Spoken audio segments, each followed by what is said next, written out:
কৃষক রমেশ ছিলেন পরিশ্রমী মানুষ। তার সবচেয়ে বড় গর্ব ছিল তার মুরগির খামার। প্রতিদিন প্রচুর ডিম পেতেন তিনি। কিন্তু হঠাৎ করেই এক রহস্যময় চোর তার মুরগি ধরে নিয়ে যেতে লাগল। রাতের বেলা কাউকে দেখতে না পেলেও সকালে খাঁচায় গোনা মুরগি কমে যেত। রমেশ বুঝতে পারলেন এক চালাক শিয়ালই এই কাণ্ড ঘটাচ্ছে।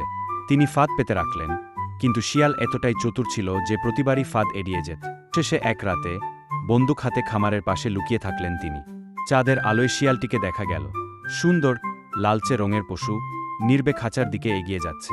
বন্দুক তুলতেই খেয়াল করলেন শিয়াল শুধু নিজের জন্য নয়, মুরগিটা মুখে নিয়ে বনভূমির দিকে ছুটল। কৌতূহলী হয়ে তিনি পিছু নিলেন। গভীর জঙ্গলে পৌঁছে দেখলেন এক গর্তের ভেতরে 3টি ছোট শিয়াল শাবক ক্ষুধায় কাঁপছে। শিয়াল ধরা মুরগিটা নামিয়ে দিয়ে শাবকদের আদর করতে লাগল। রমেশের মন নরম হয়ে গেল।